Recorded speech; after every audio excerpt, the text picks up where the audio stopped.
So without further ado, since we start every meeting with a production horror story, I'm going to introduce Mike Tao with his production horror story for this month.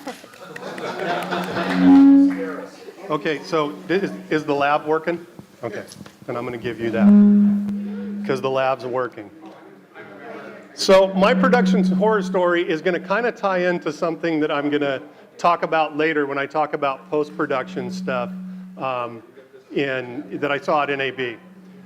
I was recently contacted by one of my clients who was getting ready to go to CES, and it was going to be, it was like a week before CES, and they had this product that they needed to put a video together on, but they already had somebody coming in to shoot the video for another division, and so I was just going to piggyback on that, right, and use the footage they were shooting. And when they told me that, I immediately knew that was not the job that I wanted, but I took it anyways. So I've got a very, very short time frame to get this thing cut. It's going to be a lot of After Effects work, and I'm not shooting. So I show up the day that the other company is going to come in and shoot, so that I could get a little better idea of what all the footage was going to be and what was going to happen. And I'm sitting in the lobby, and I see the crew come in with a Movi and a red. So the first thing that goes through my mind is, I'm screwed. Because they're going to be shooting 4K red raw, and I've got to turn this thing around fast. So we all go up to the lab where we're going to shoot stuff, and they're setting up and they're getting ready to shoot. So I go over to the DIT, who's, you know, like an 18-year-old kid. And I'm like, so you guys are shooting in 4K red raw, right? And he looks at me, he goes, no, dude, that's a dragon. We're shooting in 6K, man. So now I've got no time. I've got a bunch of After Effects work, and I've got nothing but 6K footage.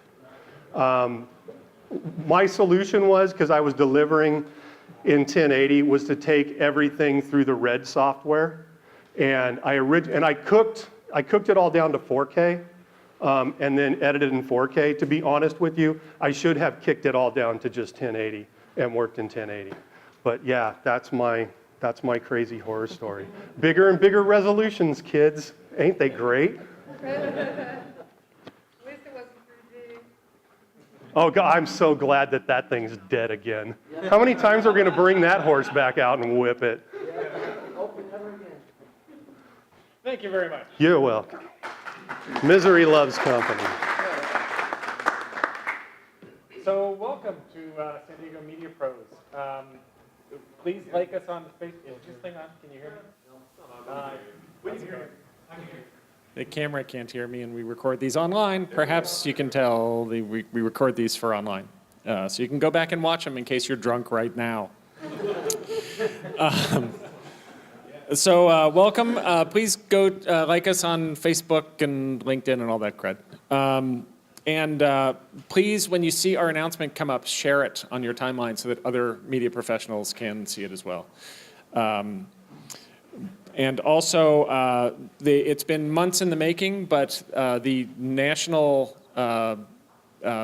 website is up and running. It's mca-i.org, and it's going to have a number of new things that are going to be coming, and Jeff is going to tell you about that. Thanks, Mike. Connie was going to be here tonight to talk about it, and a job came up, so she asked me to talk about the new website. Yes, MCAI finally got their new website up and running. They are still working out some of the bugs, but there are some nice features, and let me do this, and I'll show you here. There's a new member landing page, and it automatically comes up with your name and all that, as you can see. There's a few new features, information exchange, and I'll poke around there for a second and just show it to you real quick. There we go. And there'll be forums here, and you can see they've just started putting a few things in here. Also, a members only section. You can edit and view your profile, find a member, the member discount codes, and then what we want to highlight also is community. It's coming. There we go. And you can make, much like LinkedIn or Facebook or whatever, you can make connections here. And you can see there's various features. There's an inbox and all that. They're still working all this out. I also suggested to them maybe they put in a discussion, a forum like you have in LinkedIn. So they're still working things out, but this is really nice. You can, as I said, you can go in and you can, when you log in, you can edit your profile. There's still Find a Pros on here. If you want to tell someone about joining, membership information is on here. Lots of good resources. They did a really nice job. So I'd encourage you to go in and poke around, log in, take a look at some of the new features, and have fun. Thanks. Yay.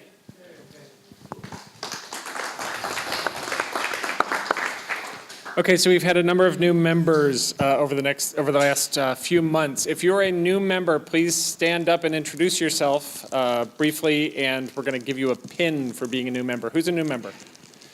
Well, stand on up. I'm the only one. Here's a pin. All right. Yeah. I'm actually a student, so.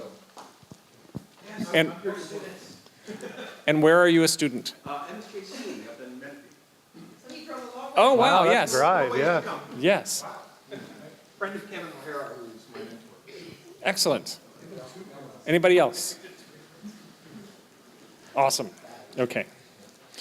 I'd like to bring up Nick Naka. Nick Naka is the owner of this place, riverdale-studios.com. This is his photography studio, can be used for video as well. Here you go, Nick. Thanks, everybody, for coming, and welcome. Before I forget, we have a Brewco in the front building, Groundswell Brewing, and I made special arrangements. They're going to stay open after 9 o'clock tonight. So go over there and have a beer. That's part of the advantage to using this place. We rent the space. There's cards up front. Grab a card. Please like us on Facebook. And if you need to rent a studio for whatever, give us a call. Awesome. Thank you.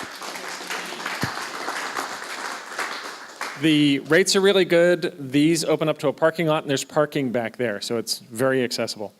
So now is the time for our tips and tricks. I encourage each of you to email me, president@sdmediapros.org, with tips, tricks, and production horror stories, because at some point I'm going to run out of these.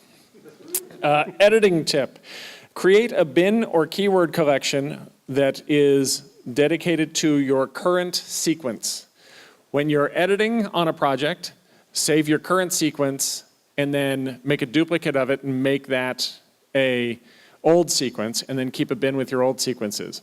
That way you'll have, do it once a day, do it once an hour, however your project goes, so that you know which one is current, and then you can track backward through time on which iteration had the good stuff that your client told you to cut out. So that way when your client says cut all that stuff out and you cut it all out, save it before you cut it all out, because tomorrow they're going to come back and go, well, you put all that stuff back in. Writing. When you're putting a script together, if you're going to have a non-combatant on camera, like an executive or a expert, when the script that you're writing is going to be put in front of them, don't write out what you want them to say, because they will go ahead and memorize it and it'll sound fake.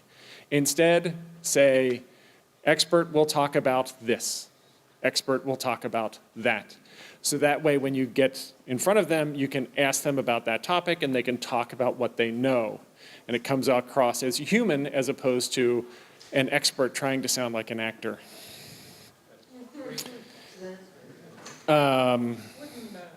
Yes, and I learned that the hard way. Let's see. Shooting. When you're shooting an interview or a shot, whenever, at the beginning of the shot, when everything is still, just wait 10 seconds and get some sound, some ambient sound, so that you'll have it. So that if you forget at the end of your shoot to get your ambient sound, you'll have it right at the beginning of that take. Producing, when you do a location scout, you're scouting for the shoot, but you also need to scout for restrooms, parking, power, and sun angles. And then also, when you're producing for a commercial or something that has a time limit to it, read the script and act it out. I did something yesterday where somebody hired me to do their script, and they had a 22-second script that was supposed to be a 15. And the first thing we did, I pulled the guy to the side and said, okay, what do you want to cut? And he goes, what do you mean? I can say it all in 15 seconds. Yeah, but there's action to it. So we cut a couple things at the end. Media Pro Camp is coming up on Saturday, May 2nd. If you haven't participated in Media Pro Camp before, it happens on a Saturday. It's free. It's based on the bar camp principle. The concept is we get together and everybody writes down ideas of what they want to gain information on.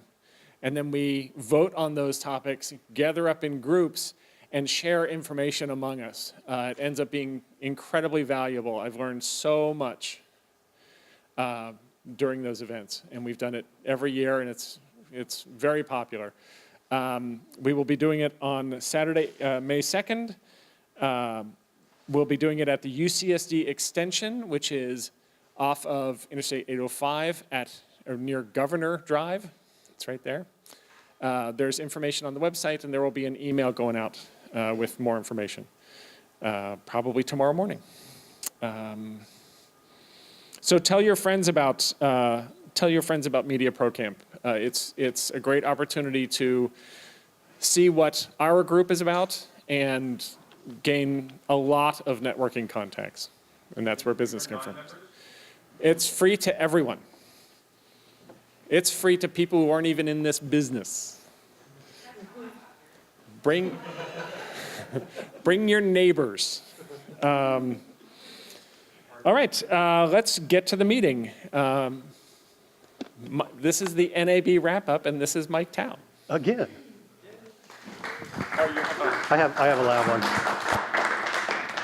All right, guys, so this is the meeting every year where we get together to talk about all the cool things, all the new toys/tools that we saw at NAB.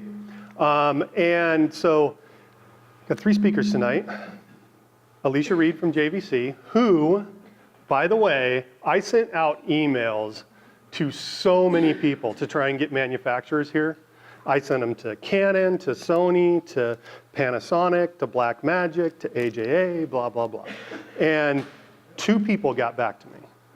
One was AJA, who was going to be up in Washington for a gig this week, so they couldn't make it. And the other was Alicia. And Alicia's here. And I'll first apologize because I completely forgot to print out bios, so I won't be able to read your bio. But I will tell you this about Alicia. I've known Alicia since before I was dyeing my beard, so quite a while.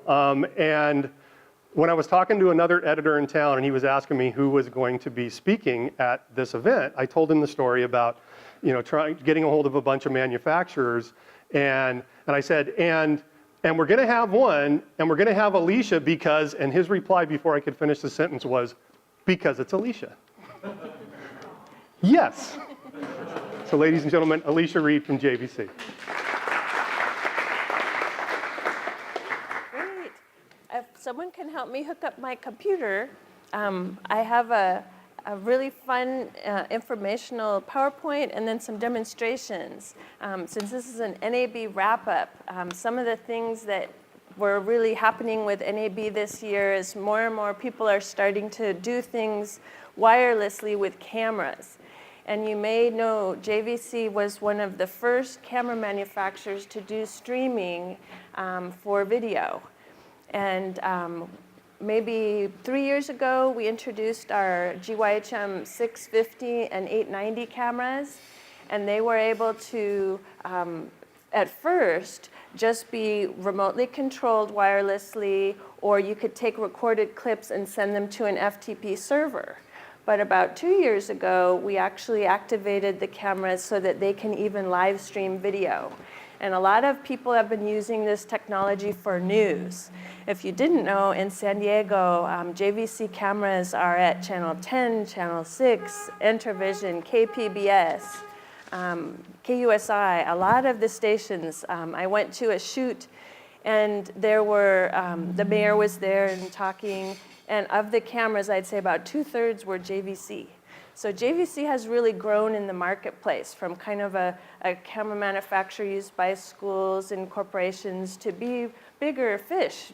We do a lot in broadcast now, and this year, in addition to the streaming technology, JVC has also gotten into the digital cinema. You yourselves may be wanting the film look, and you've been, maybe dabbling with using DSLRs. And people have said it's kind of inconvenient to try to make DSLRs do video because they're not made to do that. You have to add the audio and figure out how to record it.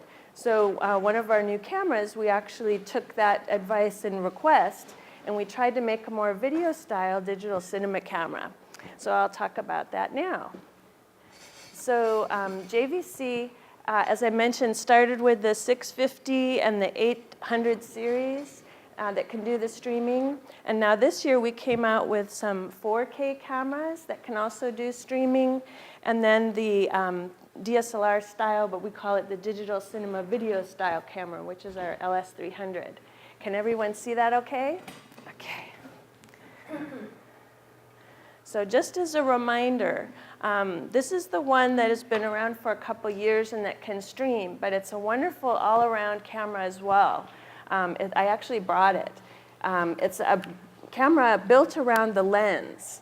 It's one I say, even though the lens is not removable, you're not sad about that, because you can see from here to here is the lens. So we actually kind of wrapped the camera around the lens. From here to here is the lens. It's a wonderful wide angle.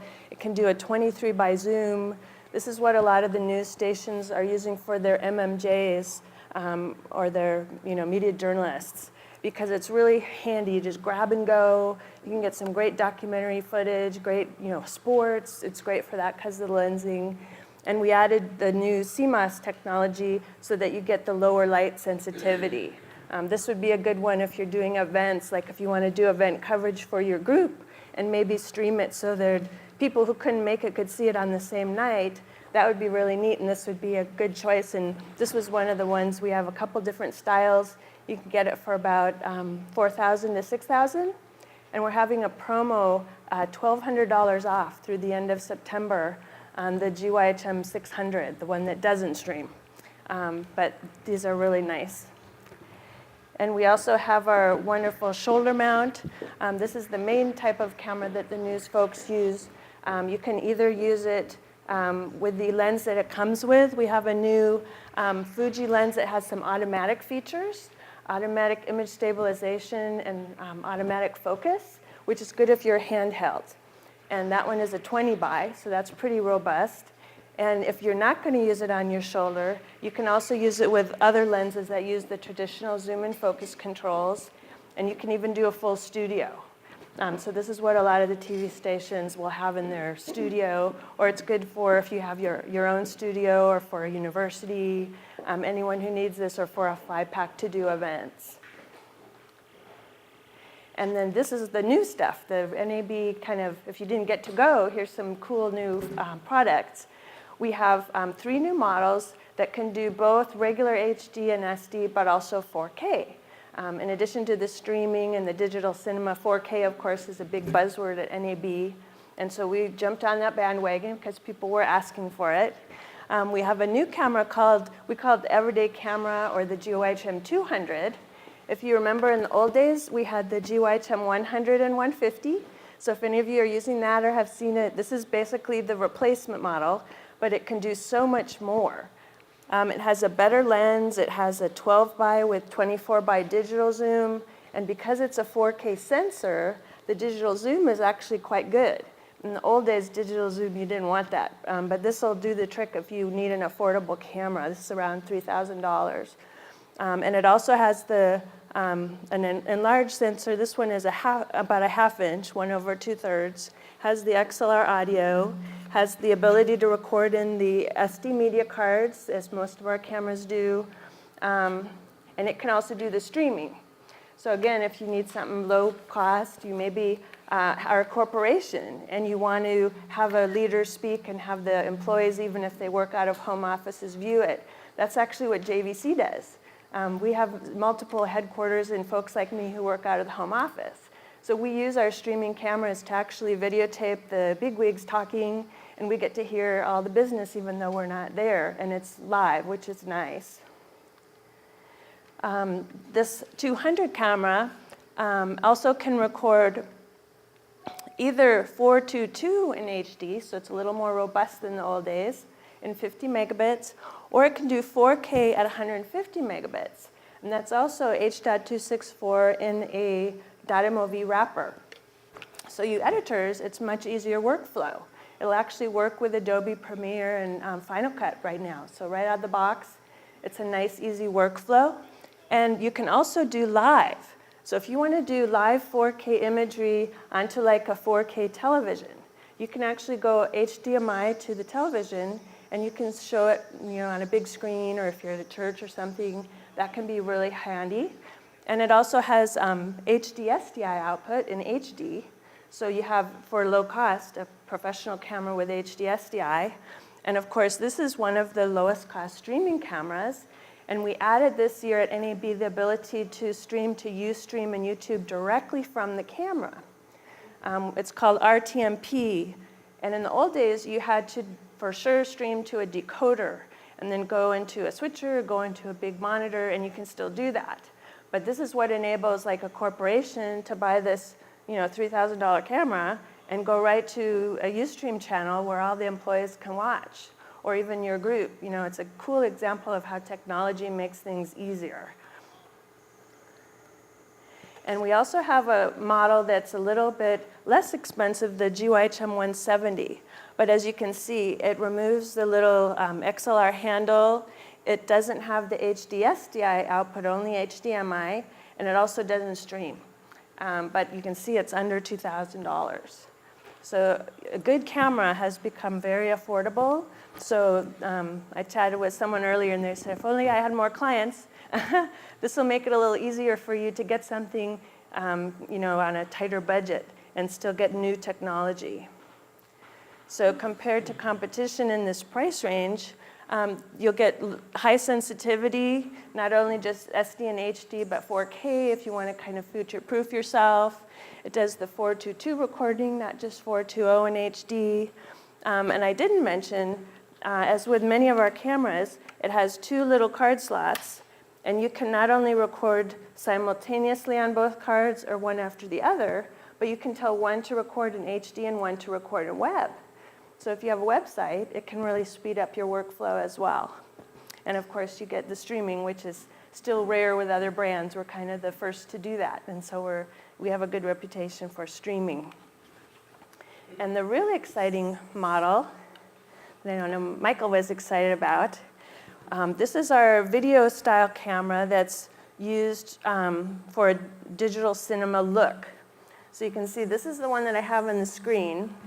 It's a little bit dimly lit, but you can see you can rack the focus in the foreground and then get the background. And then this is just a standard lens that I have here. It's a Rokinon 35 that's under $1,000. But you can see in opposition to the video style lenses that we normally sell, which are good for sports and documentary and you're following movement or performances, this is more for if you're wanting to tell a story. You're wanting to do something more artistic. So maybe you're doing a promo and you want to have the person be in focus and then put the logo in focus. It can be a really handy tool. And as I mentioned in our intro, right now there's not a lot of options on the entry level. We asked people at NAB last year and at Cinegear last year what's missing from the 4K arena. And they said there's lots on the expensive side, and on the other side, you kind of don't have a lot of choices. You just, like I said, they're kind of forced to talk, about DSLRs and add accessories to them. So what we did was we made this into a video-style grab-and-go camera, just like our other models. You have the XLR audio built in, so you have your professional mic capability. You have the SD card built in, just like the other video-style cameras. You have your battery, lasts 2.5 to 3 hours. Here I'm connecting to the monitor, but it can be totally cordless. And I'll show you some of the slides so you see a little more of the details. It also does the same type of recording, either HD or 4K, and HD 422, same type of information. And the big difference is, unlike the video-style cameras, the digital cinema cameras typically have a Super 35 sensor. Some people in the recent past have tried to do micro 4/3 sensor, but that's not the same. So what we did is we used the Super 35 sensor, but to make your lenses more affordable, we have a micro 4/3 mount. But remember, you're still getting the Super 35 sensor, so it's really a nice combination. And JVC partnered with Kenwood last year. My new business cards actually say JVC Kenwood. And so we're starting to marry our talents. And one thing we did was we purchased the Altasense sensor manufacturing plant in Southern California. And so we designed and engineered this really nice Super 35 sensor. JVC is known for our engineering, so it's a really nice one. And as you know, as opposed to the video-style shooting method, this allows you to select lenses that are good for close-ups, good for distance shots.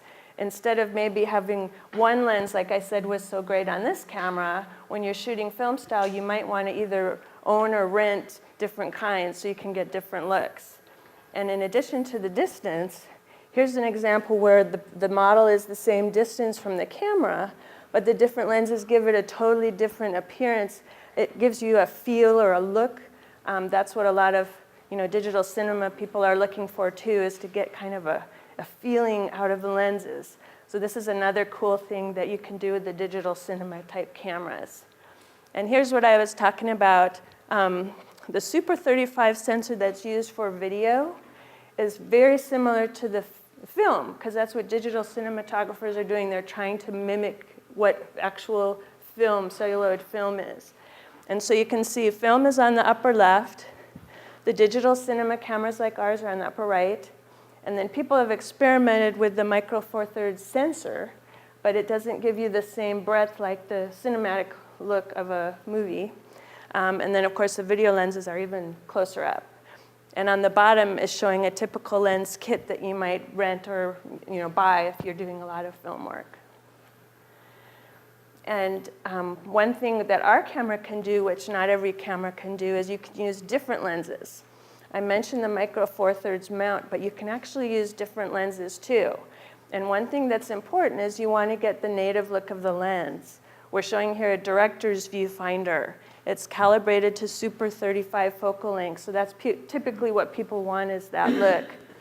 And what JVC has done is, because we have the ability to have a Super 35 sensor, on the upper right, you can see with Super 35 lenses, we'll give you the native view right out of the box. Just pop it on, and it'll look just like the $100,000 native view, but on a much less expensive model camera.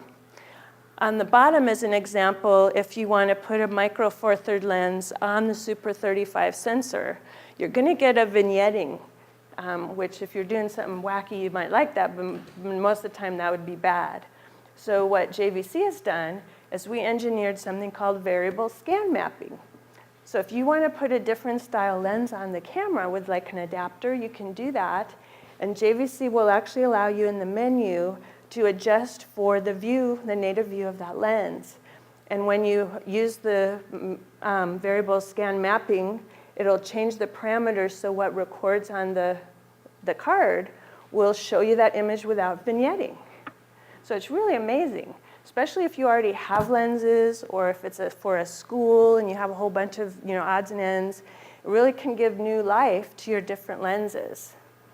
And as I mentioned, the micro four third mount lenses can directly connect, but you also have PL mount lenses. Those are great. Some of them are quite expensive, and you can use an adapter, and many of those are the Super 35, so they might not even need adjustment, but some, we were learning at NAB, we had a bunch of different variety of lenses, and we were trying them on, and even some that were 35, they just had a little vignetting there. The different manufacturers have slightly different, I guess, dimensions. So anyways, our camera can correct for that. You also have Canon EF lenses, which are quite popular, and you could use adapters for those, or Nikon. So again, it's a really neat choice, because if you have a lot of lenses, it will enable you to use it with a single camera, or even if you don't, a lot of the micro four third lenses that are made are under $1,000. So it makes it affordable if you want to, start with one and then add as you, do more work. Here's an example of what they look like. The one on mine is a Rokinon 35, I believe. Yes.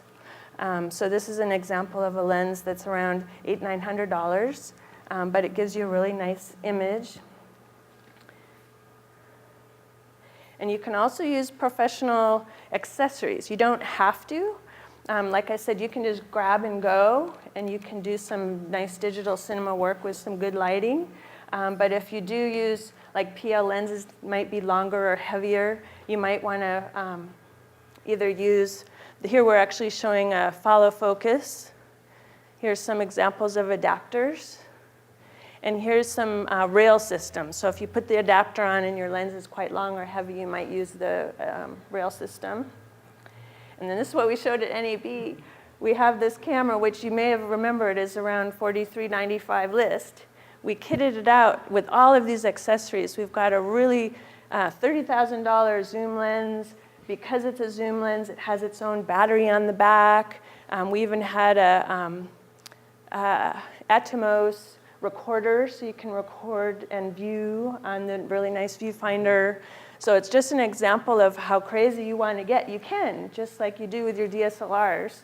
But with ours, it's optional. You can decide. And versus the competition, first of all, there's kind of not anything in this form factor, so it's kind of a unique camera. But when you are comparing to like the DSLRs, they might be HD only, whereas ours can do 4K. Theirs might be AVC HD only, and ours can do AVC HD, but it can also do H.264 and also the 4K. Many of the others, you can just use one kind of lens. With ours, you can use a variety of lenses, which is so nice. And very few have live streaming. And also, the DSLR form factor often is just quite cumbersome. And this will give you a little more ease as far as the use of it. And then all of the cameras, almost, that I talked about can stream. And so I have just a couple slides to finish showing you how you can go from the camera with either something like this. This is a cellular modem that can go right in the back, even of this digital cinema style camera. Just put it in there. Or here's the little 200. This is a $3,000 camera. See that little glowing blue bit? That's a little teeny $25 Wi-Fi connector that I got at Fry's on my way here tonight. So that's an example of how relatively low cost and easy it is these days to stream. And I mentioned the new ability to go to Ustream, which you need that RTMP style. On the camera menu on the upper right, you can see you'd select the RTMP style. You'd go into the settings, and then you'd put down the URL and stream key of your Ustream account. So if you've ever used that, it's pretty basic. It's like what you've probably already done. And then on the Ustream side, you just tell it the destination so that they can talk. So you do that little setup. I did that before I came here tonight. And then you can make it set up so you just press a button, and you can go to your channel. And here's kind of a diagram. You can use all these varieties of our cameras. And the benefit of these low-cost cameras in part are if you just want to set one up at the back of the room, kind of like we're doing tonight. just do that, and you can go right to the website or to a decoder. But also, you can use any of these cameras in a group and go to a switcher, like traditional, and then your switcher output would go to the Ustream or whatever.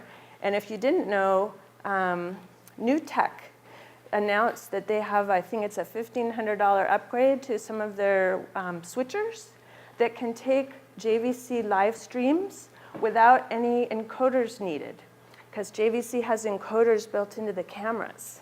So if you do have an application where you use multiple cameras, that can save you pieces. You'll have less pieces to carry around.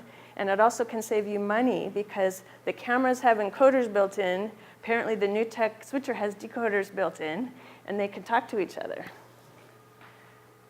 And you can also use other forms like UTP, TCP, RTSP, or ZXI, which has forward error correction.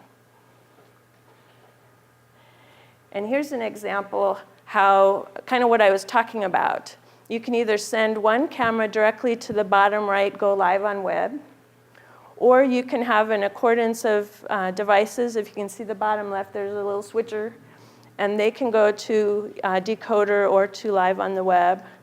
And at the top of the page, we have something called a Pro HD broadcast server that the TV stations use.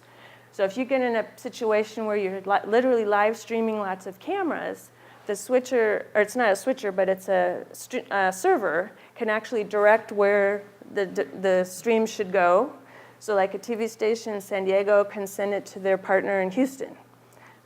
Or you could send it to your, if you have another business in another place, you can share. And also it has things like time shifting, video on demand. So there's other benefits if you're doing something more complex. But that's it. All kinds of new stuff from NAB. But I did want to show you. Don't go away yet. I have my Ustream account. We're going to stream you guys right now. So let's see. All right. So there's my Ustream account. Here's my little camera that has the little $25 button Wi-Fi thingy. I've set this button right here to be the streaming button. So I'm going to press that. And in my viewfinder, it says live. It's as easy as that. So now I'm going to stream. And it takes the camera only has about a second or two delay. But the Ustream account has about 30. So there's a little bit of delay, but it's still really good. There you are. So if you guys have a laptop or a phone, hello, you can actually look at yourself right now on your laptop or your phone. You can call your grandma and say, look, I'm on Ustream. But isn't that amazing? Here we. So we've got this $29.95 camera. You can use the more expensive ones with better low light. But this is an example. If you lit it a little better, it'd look a little nicer. But isn't that amazing? You have audio with that too. Yeah, absolutely. Yeah, I don't have one hooked up. What would the range be on that? Well, let's see. You can use either Wi-Fi, cellular, or Ethernet. If you're in a situation with Ethernet, that's kind of foolproof because you're in the area with Ethernet. If you use Wi-Fi, you may need a hotspot in some instances if you're trying to. But I think if you're just going to Ustream, like I'm just going from here, I don't think it matters. And for example, I chose not to use the cellular because indoors, sometimes the cellular isn't as strong. There are choices in the menu where depending on your signal strength, you can make the signal and the image quality better or a little less good if you are in a signal area that's a little dicey. But you can see it gives you a really nice clean image. It hasn't been breaking up at all. I'm doing this one at 1.5 megabits, which is actually pretty low. If I did have a stronger signal or a stronger antenna, not the $25 one, I could even probably go up in the quality a little. But these are the type of cameras that are used by the TV stations, and they have images that look just like HD. They can go up to 8 megabits per second currently, And in about a month, we have an update that'll let you go up to 12. So that gives you literally like a 1080i, 1080p signal. It's really good. Does any data get transmitted through the Wi-Fi? Like any camera data, like time code or I don't think going to YouTube, or just connecting it via Wi-Fi to like a computer? well, normally you'd either go to the website or to a decoder, and the decoder would have an HDMI out or HDSDI out typically, and so it would have your video data. I think it would have, you know, mimicking whatever you're streaming. Oh, did I stop? Okay. Oh, I think I pressed it. So we're not streaming anymore. But yeah, I wanted to demonstrate how these days the technology is so advanced and the prices come down so much. You know, before you might have needed a, you know, truck, microwave truck. And nowadays you can do a lot of this with your you know, $3,000 to $10,000 camera. And you're talking about distance. What a lot of the news people do is they do use the cellular because they go long distances and they might be streaming to a decoder that's several miles away. And again, if you have a really good signal, you can go around the world. When my company streams their stuff, they're going to Ustream, but if they did want to go into a switcher and go into a decoder and put it up on a big screen, which you might do at like a university or a church or something if you have multiple locations. That can be done too, and depending on the distance of the locations, you might do Wi-Fi with a hotspot, you might go cellular. If you're in a campus with Ethernet, that's the best choice, but you have all kinds of options. Great, any other questions? Yes? Can you record and stream at the same time? Does it do both? You can, that's a good question. You can do two things at once. So you can either record onto media cards at once, you can record and stream at once. Some of our cameras, the 890, can even take a pool feed, like if there's a press event and you can't shoot, but you can get a feed, you can actually take a pool feed and you can stream it. So basically two things at once, because each of these cameras has two encoders. Ladies and gentlemen, please say thank you to Alicia Reed. And I'll have a sign-up sheet afterwards. If you're interested, we do have promos. Through the end of September, you can get a free lens, the one that I said was $800 or $900, with your camera from participating dealers. And on the little $3,000 camera, you can get a free spare battery, free dual charger, and a little Wi-Fi button for free.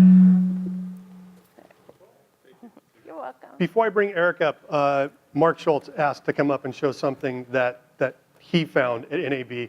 While he's getting that, while I was at JVC's booth at NAB, there was a guy that was a news photog that was telling a story about going to cover Nick Walinda's walk, his tightrope walk through the Grand Canyon. And he basically took one of these JVC cameras and a 4G LTE card with him, found out where he could get the best backhaul back to the station with it. And while all the other photogs were running cable through the desert to get back to their remote trucks, this guy was basically using a 4G hotspot and sending the signal back to the station in Florida. So I thought that was a really cool story. You ready, Mark? Okay, you want to do this handheld? Hi, guys. Mark Schultz, Crystal Pyramid Productions. Before I forget, because I think my wife sent a whole bunch of pictures to Mike here, but he wasn't able to get to it. So if you guys want to see some of the pictures of NAB, kind of a little mini wrap-up, let me know. Can you hear me okay? Yeah. All right. Do the NAB wrap-up. You do San Diego, was it San Diego Video Production? Yeah, San Diego Video Production /blog, or go to crystalpyramid.com and you guys can look up. Anyway, she's got a lot of nice pictures from a lot of the stuff. Couple things that I saw that were pretty cool were this unit here. This could be configured many different ways. It's basically a base plate. Now they can have with the rails and I saw it with an FS7, this new Sony FS7. And this one's got the counterweights for a DSLR config, which is also what this handle does. This can be slid up and down. But what was cool about it, what I liked, was that when you're on a tripod, sometimes you have to get off and get a shot. And most of the tripod plates with the rails and everything, that's all they do. This one actually's got a little button. You pop, and it pops down, and now you've got what we call a shoulder mount. So now you're here like this with your rig. In this case, it was an FS7, and they were videotaping, you know, and the guy was able to go on and off the tripod real quickly, which is kind of neat. So instead of just having a brace plate with rails for your mat box or any of the other goodies you got, you know, a monitor, there's a little thing, there's all kinds of parts on these that they sell. And the cool thing about this one was, with Coolux, I always thought they just made lights. You're welcome to pick up a brochure over here when you get it. But they were having a 30% sale off. First of all, this thing was going for like $600, you know, dollars as it was. 30% off, it was like $450. So I was very impressed with the carbon fiber rails and everything, that you could get something that good, because everything else, like you know, Red Rock or wooden camera, everybody's else was like, you know, anywhere from $750 to $2,000. So it's a pretty cool little thing. So you guys are welcome. I'll leave some of these up here before I go. Coolux. It's right here. And then prompter people had some cool things. Like normally their prompters are great, so I'm not going to spend any time with that. You guys can pick one of these up. But they had some really cool new lights that I thought you guys might be interested in, so I brought some of those. As far as some giveaways, Mike's going to give these away. There's some little rip ties for the little cables, whether they're mics or not. You got that. And then our always loving Brendan from Empire State has brought yet another year's worth of great products, which are the Empire filters. So you've got the, this one here is, for instance, for an XLR ground lift. So if you've ever you've gone to like maybe a convention, you're shooting somebody far away and they give you an XLR feed from their mixer, and all of a sudden you get this 60 cycle hum or some kind of noise. You plug this thing in, flip the switch, and boom, it's gone. No more trying to find out where the damn cable's crossing the electricity. So he's giving away these. There's two of these, like they retail for $65, but they're better than most. And then he's got one for video, for you know, for your video feeds. If you ever see a line going up on the monitors or on the up on a screen somewhere, this is he hand makes all these out in Empire, which is in New York City. So that guy's very cool. Some of the other real quick things I saw. There's some guy had a startup that he showed up 2 days before the show and bought one buddy's space that never showed up. He had a little what are those, Kickstarter campaign, and it's basically a small little motorized part that you can put on your dolly, or whether it's on a table dolly or a slider, or I should say dolly. It's got like little wheels. You can put on anything that has wheels, and it's variable speed, and it'll make your dolly go automatically. So it was kind of cool whether you're using a DSLR or a full-size camera. And then these guys, Nebula, they came out with some gyroscopically controlled rigs. This one's good for like small DSLRs, like the AF7, Sony, and GoPro, and even an iPad. I mean, and this thing was incredible. I mean, these guys I just met, and I thought, what the hell? But for $650, gyroscopically controlled, and if you wanted like the bigger rigs, I think it was like, you know, $1,700. Either way, I was like really impressed. So that and of course the big cameras, everybody's probably saw a few of those. But if you want to see some more pictures, I mean, everybody like the Red and Aja, these guys will tell you more. You're gonna love it. But it was, I wasn't at NAB this year. well, you weren't. Okay. I was. I'm kidding. Funny guy. So there you have it. So some brochures for you guys to pick up if you want. And then Mike, at the end of the night, I guess, or maybe even in between, you might want to raffle some things off. Letrasonics came out with a new handheld mic thing that was kind of cool. So I'll put that there. Other than that, guys, that's, and this light here, which is kind of cool. Light panels used to sell them. It's dimmable, and it's LED, but it's super powerful. Daylight balance, when you pull this out, you pull out the thing, you can shoot anywhere from 8 to 20 degrees or more, 60 degrees, and you've got a light. B&H was selling them for like $3,500, but there's a guy here in San Diego that actually invented it, and he's selling them for $1,400 to $1,500, depending on what Kelvin you want. But great light. So if you need any of that, just give me a call at Crystal Pyramid. We'll help you out. Cool.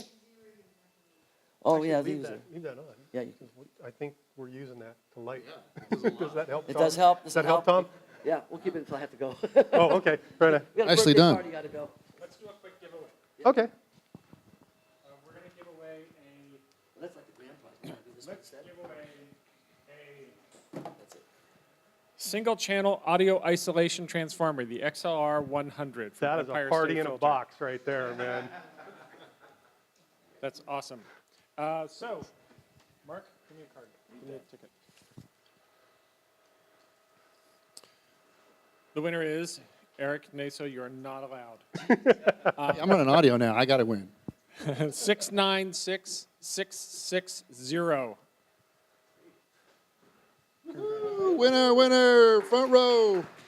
Who was the number right before or right after it? They get one of these. I already forgot the number. We've got two more of those So- that can do in between. So again, I apologize for not writing up bios or printing out the bios. A lot of you know this guy, and some of you don't. Eric Naso is a director of photography at KNSD at NBC7 San Diego. Eric does really, really amazing work. And as editors, we go insane every year when new camera formats and recording formats and all of that crap comes out. And he sits back and laughs maniacally because he loves that stuff. And Eric also has a great, great website. It's ericnaso.com, where he does tons and tons of reviews on camera gear and equipment. And I really, really encourage you to go to that site and read it, because there's great information. And it's not just written, there's a lot of videos up there too. And so without further ado, Eric Naso. Awesome. Thank you, Mike. Thanks for having me again. NAB was pretty cool. How many people went, by the way?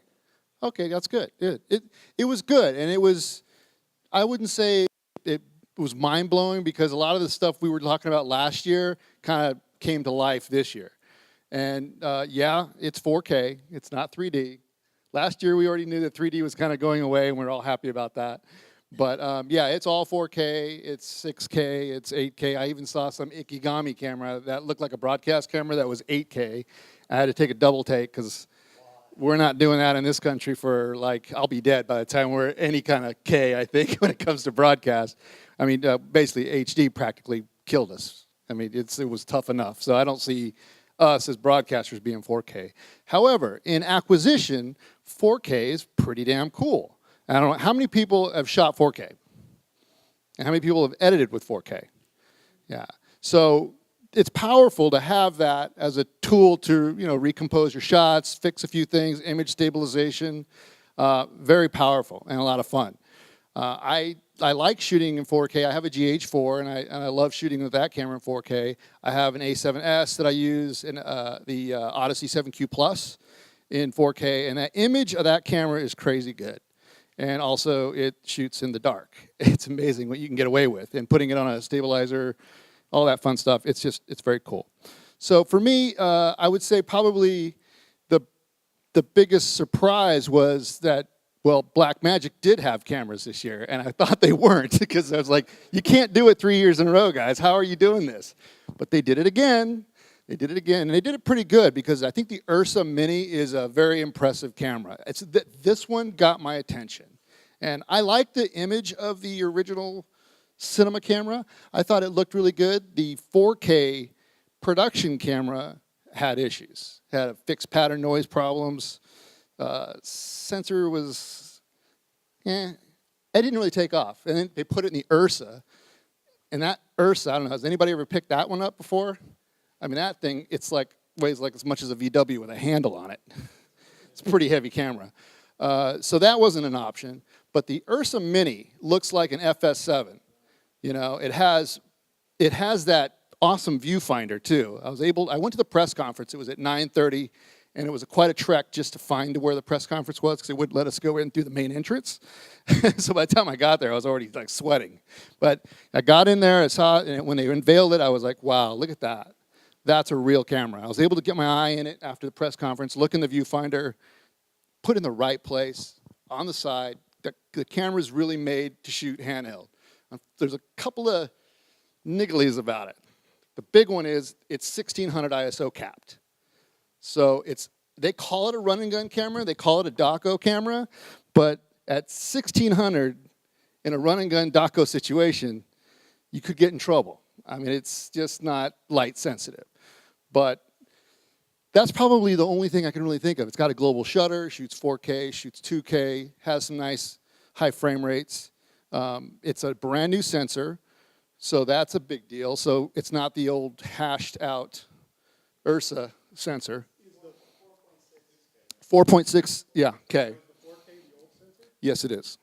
Yeah, and that's why it's so inexpensive. I think that camera was like yeah, it was like $4,000. The other one's like 6, I guess. I did a price out of the whole camera. Realistically, it's closer to 10,000. When you get the viewfinder, it's 1,400. You can't buy that camera without the viewfinder. I mean, you'd be nuts to buy that without a viewfinder. It just fits just right on there if you see the pictures of it. The mount is. No, because I don't know any other cameras that really, other than Ursa and maybe like Ursa. Yes. And I think Airy, but yeah, I'm not in that world. I can't, that's out of my realm. So it doesn't bother me. But that's the cool thing is that Ursa does have that. The original Ursa, they still have that, and you can buy the 4.6K whatever sensor for that one. They also had some really small, cool-looking cameras you can put on drones and hang them over to shoot, like cooking shows with SDI that you put good lensing on it and are 4K. Those are going to be really popular. Those are going to blow up. I think those might even be more popular than the Ursa Mini. But I don't have a camera right now. I sold my C100. I've been shooting with GH4s and A7Ss for about 4 months, and I'm telling you, it's worn me out. I need a camera. So I'm ready. I was waiting for after NAB to find that, what next camera to hold. I shoot with the C300 at work, and I really like that camera, and the C300 Mark II is now out, and that's a pretty impressive camera. It's beautiful. It's got a lot of nice features. It has the frame rates that we wanted, well, kind of. But it has 4K, shoots 2K. I'm actually big on 2K, to be honest with you. I think in my world, 2K would be just the sweet spot, because you get that extra resolution. So when you go back to edit, you bring it down for 1080, it's just going to have more detail. It's going to have less noise, more detail, all that same stuff we dealt with back in the day when we shot HD and delivered in standard def. You get that benefit. So but it's not huge files. It's just nice little, it's half the size. C100 Mark II looks really good. Oh, I don't know if you guys are familiar with that dual pixel sensor that Canon has. That's insane. Like, I don't know what science they came up with that, because that's crazy good. And on the C300 Mark II, the zone is movable now with the joystick. So on the C100 Mark II, it's similar to which Canon DSLR has that? It's like the 70D or something, 70D. You use the touch screen to move, the focus point. Well, it doesn't have a touch screen on C300, so you can move the target area around with a little joystick on the grip. That's really powerful, and I think it has like 10 different programmable autofocus speeds, so it ramps at different speeds. I can focus on you, I can focus on the back, and I can tell it how fast I want that focus to happen, which is pretty cool. And it's really, when you think about all those features for autofocus, it's really about jibs, stabilizers, all that fun stuff. That's where that autofocus stuff is going to really come in handy. So, and I don't know if anybody else really has that kind of technology in their cameras. I think it's pretty advanced, but it's about $16,000 for that camera, and it's not set in stone. I'm going to say that. I don't know, but Canon has a history of saying something at first, and then once it finally hits the market, it comes down a couple grand. But I don't know, maybe. It might be 14, but this might be that time. 16 sounds almost like it's priced pretty solid, because the C300 was 16 before the big price drop. The C300, the original one, is not being discontinued. It'll be available still. They've decided that that's still a very popular news gathering camera, very popular in the reality and production market still. HD is very relevant. So anybody in the room that's worried about not being relevant anymore, don't worry about it. Your camera in HD is going to still make you money today. It'll make you money next year. Don't get all too caught up in the 4K stuff. It's really, when your clients start asking you more about it, then maybe it's time to, think about that next level. Well, we're in the first real full wave of 4K. Full wave. And you know what? This is a really cool camera. I think it's really cool. I didn't know it shot 422. That's a big deal. We're getting 422 now in almost all our cameras. How cool is that? A round of applause for 422. Woohoo! Exactly. And when you're grading, I mean, what happens when you grade? You want to push something and make it look really cool, saturated. Your skies turn into a pixely nightmare. You know, I hate that. So Moyer and all that. Ugh.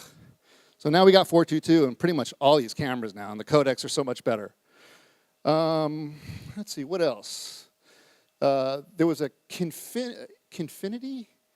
It's another 4K, another 6K camera. It's Chinese. They were way in the back of the hall, and I looked at them, and I was like, this is cool. I remember last year, but you guys were still almost in that beta stage, but they're selling the camera now, and it looks good. It doesn't have a global shutter like the Ursa does, which that's why that camera's not as light sensitive, because you're paying for it in the global shutter. But if the camera's going to be moving around a lot, then you won't have jello. So it's a trade-off. But that one didn't have a global shutter. And not a lot of cameras do. So I don't know how important that is to you.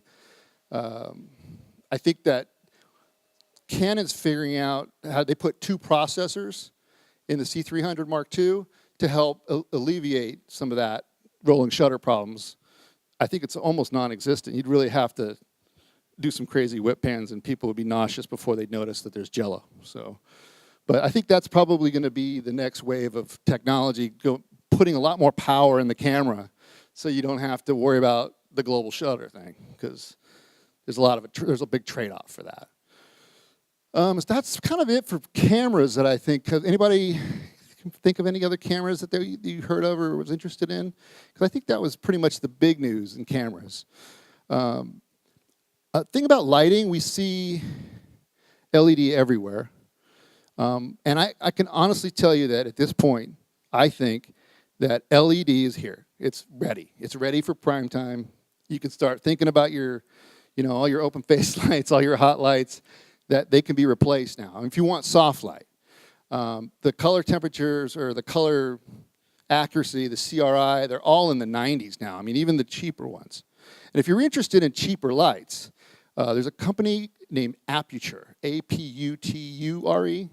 I have about 4 of their lights, and they are inexpensive, and they are spot on color-wise. I just can't believe how clean they are for the price. And some of them run off those Sony batteries, little NP batteries or smaller ones. They're fantastic, really nice lights. They have a new version coming out that's a 600, equivalent to a 600, and equivalent to a 1K. And the 1K is about the size of like a MacBook Air, with a little small iPad-looking thing. It's crazy small, and it packs a huge punch. They put so many of those LEDs so tight together, and it's built really well. It has that sort of that metal, kind of looks like this with a nice yoke, and it's all metal construction, and it was really, and that thing, it's $600 for a 1K LED light. That's nuts, and you can power it off a Anton Bauer or Gold Mount.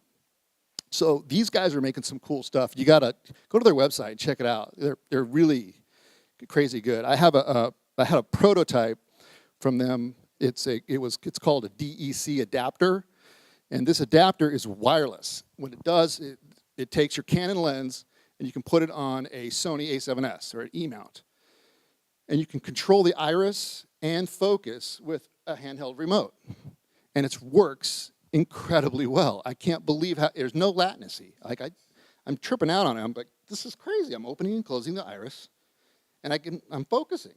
And the other cool thing is it has 2 hard stops on it, so you can program A/B. So I can do perfect follow focus style hard stop to you, back and forth, and it starts. It's amazing. And that thing's like $399. DEC. It's a terrible name. If you want to pronounce it, you know what it'll sound like. They have another one that's called a DEC Pro, and that is really cool. This is I have this stuff on my website too, and they're very friendly to me. They're a good company. They've been They sent me some stuff to play with. I have that prototype of the DEC, and they're going to send me this new one, the Pro, once they're they're really heavy in prototype right now. This thing is really cool. It's got a speed booster built into it. It's a micro four thirds E-mount, or micro four thirds mount, so it's made for the Blackmagic camera, the GH4, with a Canon stuff for it for follow focus and for iris, but it's got the speed booster in there. Now, you guys familiar with the speed booster? Yeah, I think it's pretty cool. So now you got that, and you have the combination of the wireless technology in there, and I think he said that was going to go for $600. And this is more metal. It's a better mount, has a better bottom part. And but I mean, this stuff is so inexpensive now. I just can't believe how they're making money on it, but they are. I really like that stuff, and I mean, the capability to be able to put it on a jib or like a Movi or something like that, and to have somebody with a controlling it, and also being able to do actual focus. You don't have to like shoot at 6.5 anymore. You can actually kind of be more selective while you're moving with that thing. It's pretty cool. Astra by Light Panels. It's the new version of this thing. That was a beautiful light. It's more expensive, but the light quality of it was really cool. It has, I think, does this one have those little lenses in it? Yeah, no, the Astra has almost like, it almost looked like a contact lens over the LED light. So it kind of broadens it, but softens it. It's not so direct, it's not so harsh. And it's gorgeous. Beautiful, beautiful light. And they make it in bipolar, in your daylight tungsten look. But the same thing with that one is that it has a high output. And that's always been the problem with LEDs for me, is that they were first the magenta and the green spikes, and then the output just wasn't there. But now they are. And I think it's like, for me, I'm ready to get rid of any open face light that I own, which I don't have very many, but I do, but they're all in crates and Fresnels. Because I shoot everything, I shoot people more than stuff. And so I'm shooting through scrim all the time. And now I can actually use these lights, the LEDs, and shoot through scrim, and they look fantastic. It's soft and beautiful. I actually have this, where is that, Nebula 4000? Go to my website. I did a review on it. I have it. I should have brought it. I don't know what I was thinking. That thing's pretty cool, too. It's a handheld gimbal. I was hoping to see more of those. Actually, I was surprised I didn't see more of them at NAB this year because, you know, we're in, like, gimbal craze right now. Everything is gimbal. Even the gimbal companies are making more gimbals and get up top of gimbals. But this handheld thing is kind of neat because, well, I mean, you're shooting it like it's like a handgun, you know? You're just running around with this thing, and it works pretty darn well. It's 3-axis. You can use software that's a little rough. You have to kind of, it's very techy software. It's not like the Movi software or even the Ronin software where it's designed for users, not for engineers to use. So that part of it was a huge learning curve, but I didn't really need to mess with it too much. It seemed to be pre-programmed for light cameras. Excuse me. So that thing was really great. It's really cool. I have demo video on there. You can see what I shot with it. Now, personally, because I don't have arms like Thor, and this mic's actually kind of heavy for me right now, so I have to keep switching my hand.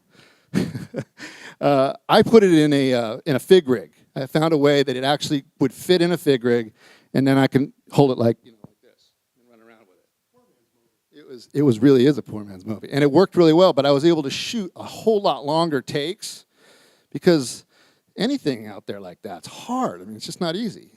Even our cameras that we shoot, and even these they get heavy after a while. If you're handheld, you're just out in front of you. It's just hard. So anytime you can kind of just feel like you're in the driving position, and using both arms out like that, it made it a lot easier. But I think stabilizers. Movi had this really cool thing called Mimic. You guys are familiar with that? Did you see that? It's another device where it looks like a little hand. It's a gyro thing. I don't know. It's a sensor or something on a handlebar, and when you move it, it moves the Movi 3-axis gimbal. So you can really, they designed it more for flying. So if you put a Movi, say like on a quad, and it's flying, now the operator now doesn't have to just use the joystick. He can control the movement just like you were driving a car or flying a stick. So he'd be like this. It's a remote operating thing. So your cameraman can be here, and you can be operating the shot there, right? Yeah, the Mimic. Yeah, so someone.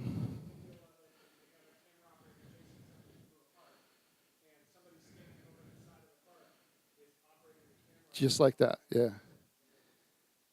It's wild. And when I watched the guy was demoing, he had like 7 of them up, and he was standing here going like this, and they were all dancing to everything he was doing. He was just doing, and he was crazy. I was just like, man, this is nuts. This is the future. Oh no, it's just NAB.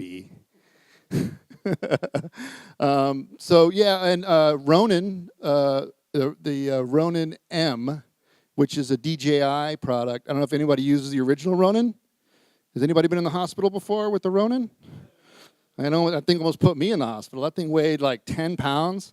Well, this new one's like 5 pounds. And it's made out of magnesium. And what a huge difference. Huge difference. I really like the DJI mainly because, well, for 2 reasons. It's a way cheaper than a Movi. And the software is great. It works off an iPhone or I think an Android as well. And it's just super user-friendly, how to calibrate it. There's a huge learning curve. How many people have used those handheld gimbals right now? Yeah. So there's a huge learning curve. And you can't rent it the day before a shoot. If you do, you're just, it's not going to work for you. Unless you really understand the whole balancing 3 axes and shooting with it and how to turn it. Because it's a lot of work. And so now you have this heavy thing too that you're physically getting beat up by, and you're trying to figure this all out. So anyway, the Ronin M is I'm understanding that it's going to be under $2,000, which is crazy good. I wouldn't doubt if it's like $1,500, to be quite honest with you. Which that's going to change a lot of things because it's got great software, and you know they know gimbals, right? DJI, I mean, they make the choppers. So I didn't look at a lot of drones because I'm directionally challenged. I can't fly those things. I hire people to fly those things, but they're getting crazy. Everybody had a copy of the Phantom. I don't even. There were guys that were flying or had booths next to DJI that I was going, wait a minute, is that the Phantom or is that the Phantom? They looked exactly the same. I don't know how they do that.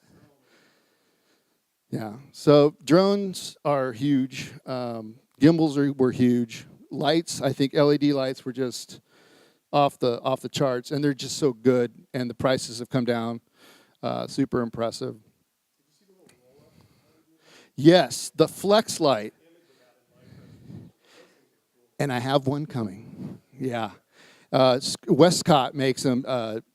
It's Scrim Gym. You guys ever use Scrim Gyms? I love Scrim Gyms. I think they're great for us because I don't have a grip truck. I have a very small van that looks like I'm delivering flowers out of it, you know. So, or if I'm doing my own stuff, I got a Volkswagen. I mean, should it be a Volkswagen? It's a Volvo wagon. So I can't put, you know, huge Matthews grip stuff in my van or my car. The Scrim Gym got redesigned, so it's more. More familiar to the dimensions of all the Matthews stuff, and it's much more. Oh, it's a frame. It's a scrim frame. So basically it's for shading, bouncing, blocking. It's got Velcro on it. So say if it's a big square, like a 48 by 48, and then it's got Velcro for fabrics. So you can put different stop silks or reflection, white, silver, gold. They even have a new DP kit that they have is it's a book light. Anybody use a book light before? You shoot it and bounce it, and it's super soft. So they're making, and they're all collapsible, and it's like an erector set. You can buy a kit, and turn it into two, or you can have one frame, or one giant frame, two smaller frames. So really versatile. You should check them out at Westcott. They've been making photography equipment forever. Now they want to get into video. So that's why they're changing a lot of their products to be more familiar to what us DPs end up using, grip people use. So that's and their quality is just getting better. They've upgraded it. But the Flex Light is so cool. It's actually looks like a towel that's made out of nylon with nylon coating and a bunch of LED strips on it. And you can roll it up in a circle. You can put it in a China ball. You can slap it onto a wall. You can put it in a car. You can battery operate it. There's two different sizes, and it comes in tungsten. It comes in daylight. Really cool idea. And again, it's clean. No spike. 92 CRI somewhere in there. Yeah, that's a cool light. I've never seen anything like it till that. So I thought it would make a great travel kit. You know, if you're got to travel somewhere and shoot interviews, because they had one that was a square that had like you throw it on a stand and it had a little, like a crossed piece of metal that just hooked into the back of it. I mean, you're basically taking a 1x and just folding it out. It's about that thick, and boom, you're up and running. And to travel with that, I mean. So much for big Kino cases and Pelicans, and just throw it in your suitcase. Yeah, and since they're kind of they're a frame company. I mean, that's what they make. They make these frames. So they've developed a whole kind of like a way to use them. They didn't invent the technology. They found it and said, hey, this would be cool if we made stuff to mount it with. So they have they're taking their smaller scrim gym frames. Velcro, you can Velcro it in, and then you can Velcro some like diffusion to the other side of the frame. So now you have an instant, like it looks like just this thick, but it's an LED panel. Yeah, and it's lightweight. Yeah, and it works off battery, so you can light cars, outdoor scenes, do all stuff dimmable. Doesn't lose any kind of color temperature. Yeah, that's a cool light. That's a cool light. And I think those are going to be available pretty soon. That's kind of like the highlights for me. I didn't spend a lot of time in editing, because I got stuff on I mine. figured, and I didn't walk around that hall very much, so. But overall, it was a fast 2 days for me. I usually spend about 4, but I had so much stuff that was waiting for me. I couldn't spend as much time as I wanted at NAB this year. But I'm excited about the cameras, and I think 4K is for real. But don't worry about it if you don't. You don't have to have one. And HD is getting cheaper. That's also the benefit, is like actually this year, people are going to try to dump their cameras because they got to have the new toy. And you can get a great deal if you're looking for FS700s or C100s, C300s. All those cameras are they're going to drop so huge in price, and their pictures are still very relevant. So maybe you might get a good deal on a camera if you need one now. Questions, guys? Did you see the weight relief vest that they're doing, not for, like steady cam stuff, but for the gimbals, like for Moby and stuff, they've got these. I've new got weight a relief shot of it. It's pretty funny, actually. There's some that are like 2 arms, big Merlin, arms. Yeah. There's some that are just the whatever that ready rig is, where it's like a fishing line on it. But there's some with 2 carbon fiber poles that just come down. It's awesome. I've got a shot in my presentation of the one with the 2 arms. I thought it was actually pretty funny. Yeah, it was like, you'll see it. Yeah. The more the popular these gimbals get, I mean, it's really not realistic to just be able to hold that thing out for longer than just a couple minutes. And if you got a long dialogue shot, walking and take after take, you got to have that stuff. Oh, the halo was kind of cool. Red Rock Micro made this focus tool. I mean, it's really big and bulky. It kind of worried me. I saw it and I was like, this is a lot of tech for a company that makes rigs. Because there was a lot of moving parts on that thing, electronic-wise. It looked like it had a little iPad, and it uses sensors that, what did they say? It was like that auto manufacturers are putting in their cars for like bumper sensors, so it knows how far things are when your car starts beeping and telling you you're going to run into a pole. So they use that technology And when you look at it, it sees people. You can tap it, okay, track that person, and it keeps them in focus. And it's a follow focus, then mechanically is focusing the lens. But there's a lot of moving parts, and I was just going, yeah. Man, I hate when I don't know. If that thing failed on you while you're at a shoot, you're just gonna have to, get your focus puller back on the phone, and he's gonna say, "Oh, my rate just doubled." Yeah. If he's smart, he will. Because you bought the Halo. You don't have a Halo anymore. But sometimes I think a lot of this stuff, the technology just it's getting too over the top for some simple things. That's kind of one of those examples to me. Was like, wow, it just seems like, I don't know. I would rather have a focus puller than all this garbage on my camera that now it's like I have to move my camera too, and I got all this garbage all over it. Sensors and extra monitors and, I don't know. So again, don't get too, those shiny new toys, man, they might not really be all that great. You gotta know you can apply them and use them correctly, because you gotta make money. If you're gonna just spend all your money on technology and then your clients don't appreciate it or you can't bill them for it, bring your focus puller back. I don't know. That's just me. Any other questions for Eric? Yep. What's the cheap LED company you mentioned? Aputure. It's like aperture, but with U's. Aputure. And the DEC, they make that as well. They're making a whole new line of stuff that I was kind of surprised to see, because they started off just making these little lights like that, these little LEDs. And ring lights and photography equipment, and they just, all of a sudden, I don't know what happened to them. They just started making some really cool stuff. And, yeah, it's pretty cool. All right. Thank you. So, we're going to raffle some stuff off in between because I have to hook a laptop up. We're doing some more drawings. The first thing we're going to give away is one of these mini rip ties, which are great for tiny little cables. These are tiny little rip ties. And Alicia has brought us some JVC Marshmallow earbuds. I know that I keep ruining mine in car doors and walking away from the camera while they're still plugged in. So we're going to give away a couple of those. I'm pretty sure there's a number on here, 696691. Aren't you glad you came down?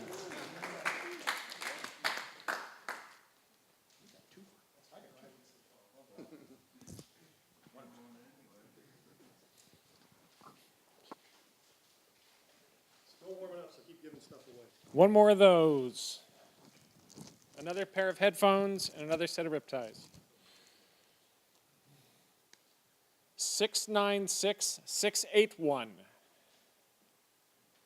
Yes, Eric Crosby.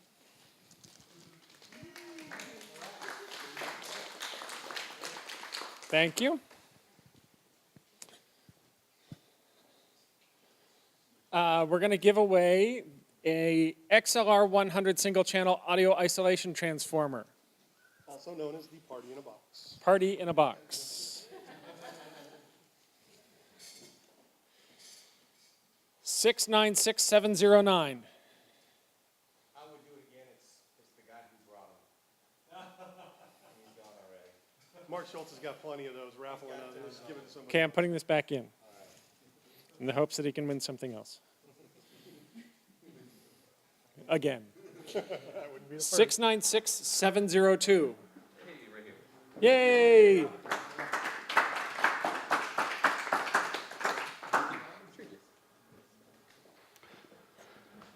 Are you ready? Yeah, I'm ready. Okay. You don't need this, right? No, I've got this. Ladies and gentlemen, good. Mike Tao. Okay, quick, my bio. I'm the vice president of this organization, and you can tell by my girth and posture, I'm an editor. I was at NAB, and I saw post stuff. So here's my post stuff. And this is not going to be flashy. This is more just to refresh my brain. Avid. Avid had some new and interesting things. I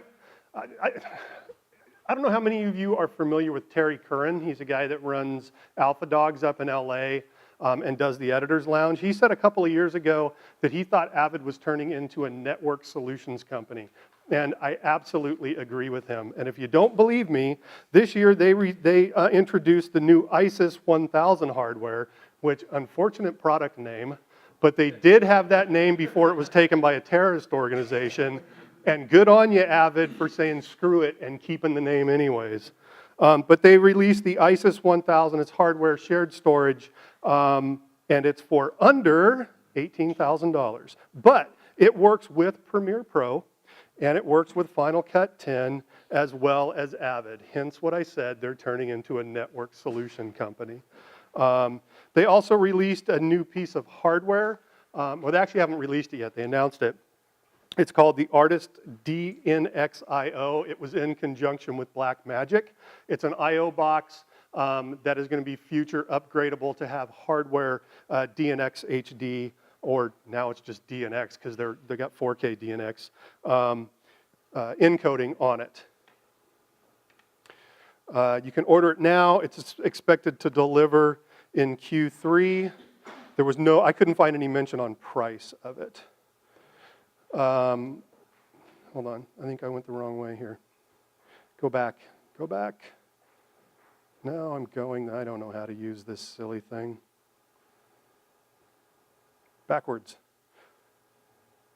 They also, I'm missing no, here it is.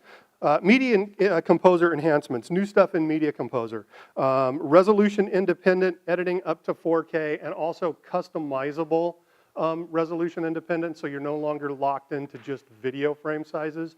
You can actually bring up a custom and put in the frame size that you want. In pricing, you can now buy it outright for $12.99. They have a monthly subscription plan. This actually came in last year, but you can now do Avid as a monthly subscription at $49.99 or $50. And this was the interesting one. They introduced, or it's not available yet, but they introduced Media Composer first. It's a free Media Composer software, absolutely free. Some restrictions on it. All of your projects have to be kept in the cloud. They can't be kept locally. And they're going to limit the number of video and audio tracks. The guy I talked to said 4 video, 8 audio. Don't quote me on that. I lied to him and told him I wouldn't. So they may change that. There may be more or less tracks. Adobe. Adobe was interesting. There was a lot of stuff about color with Adobe Premiere. They now have the Lumetri color panel available within Adobe Premiere. So, and they also added Lightroom-like controls. So those of you that are photographers and are familiar with Lightroom and those styles of controls, you'll love it. Me, I'm not a photographer. I like the old school controls. But that's in there now as well. They also introduced Morph Cut. Those of you that have worked on Avids before and have used Fluid Morph, it's the same technology. And basically, what it allows you to do is if you have a talking head interview and you're cutting out the ums and that kind of stuff, and now you've got that little jump cut in it, you basically can drop this effect on, and it does a really quick morph from the A shot to the B shot. Depending on how much movement is in that person that you've shot the interview of, it's amazing at how well it can mask that cut. Very, very cool technology. I loved it in Avid. Now they've got it in Premiere. So yeah, that's very cool. Project Candy. Project Candy was interesting. This is the ability to take your phone or your camera and go out and take a picture in the real world. And then take that look, that lighting, the tint of that, all of that, and bring it into Final Cut, or sorry, not Final Cut, to Premiere, and apply it as a look on your video. I thought that was pretty interesting. Morph Cut, which we just talked about. This one was kind of cool, kind of funny, but kind of cool. It's Adobe Character Animator. And so you can basically take objects created in Photoshop or in Illustrator, bring them into Adobe Character Animator, and you can see up on the side here, there's a video window. That's your webcam. And that webcam will record your face and translate that into your character's face. So you're basically creating the animation, the character animation of the face of the character with your face. It was really kind of cool. You can record the voiceover at the same time. There's triggers, keyboard triggers to do other simple body movements, hands coming up, waving, things like that. I'm sure the South Park guys are going to love this technology.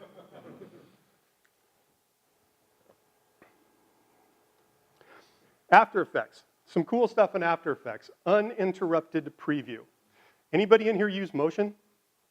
You know how in Motion, you can mark a range and say play, and it will just keep looping, and then you can go in and make adjustments to things, and it just keeps looping? You're now going to have that in After Effects. Now, of course, just like with Motion, it's going to be limited to how powerful your system is. You're only going to be able to push it so far. But very cool functionality that's been in Motion that's now coming to After Effects. I'm curious to see how it's going to work with Animation Composer. Is anybody familiar with Animation Composer? These guys have got an interesting little product for After Effects. And they have I don't know if it's the worst marketing or the best marketing ever, because they're at MrHorse.tv. And their marketing is basically a guy running around in a plastic horse head. And again, I don't know if it's the worst marketing or the best, but they have these plugins for After Effects that basically give you, for those of you that have used Motion, they give you like behaviors within After Effects. And what I mean by behaviors is, opposed to setting keyframes to make things do things, you're moving sliders around to get things to do things. Whether it's, you know, a character dropping in and bouncing, or, you know, some type of organic movement.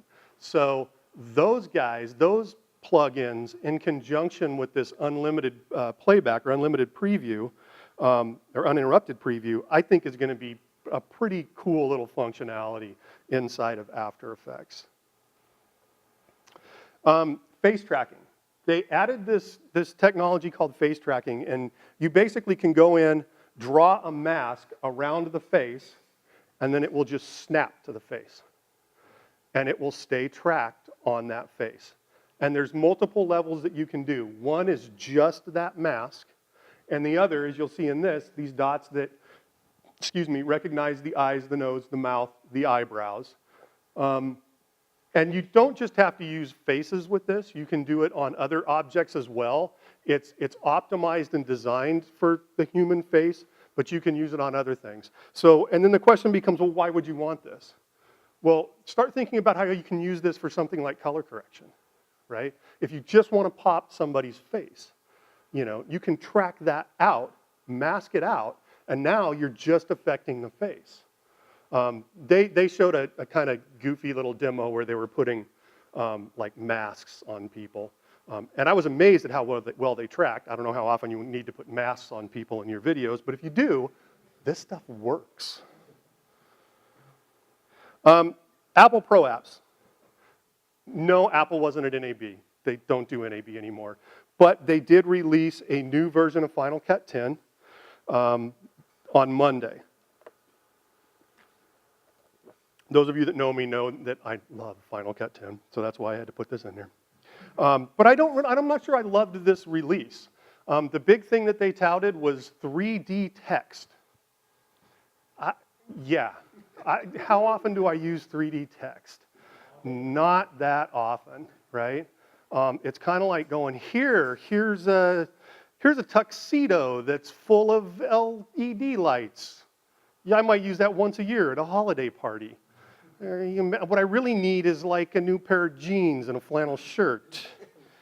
But the 3D text is cool. I mean, you can do nice extrusions. It's all real time. You can add all kinds of different textures to them. The one thing, though, that I found was missing was you can add all these textures, and then you can move them around and rotate them and all this stuff, but all of this rotating and moving around, you can't keyframe. So it's kind of useless at this point.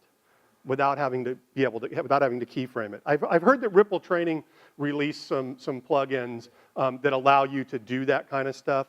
So, and you can do it in Motion. And Motion got this 3D text as well. So you could create it in Motion. For those of you that know how Motion and Final Cut work together, it's a really cool workflow. You can create stuff in Motion, dump it over to Final Cut as a template. Robin. Yeah, so you can take the built-in 3D titles that they give you, throw in a Motion, and then publish those parameters back to Final Cut, and then they're keyframeable. Mm-hmm.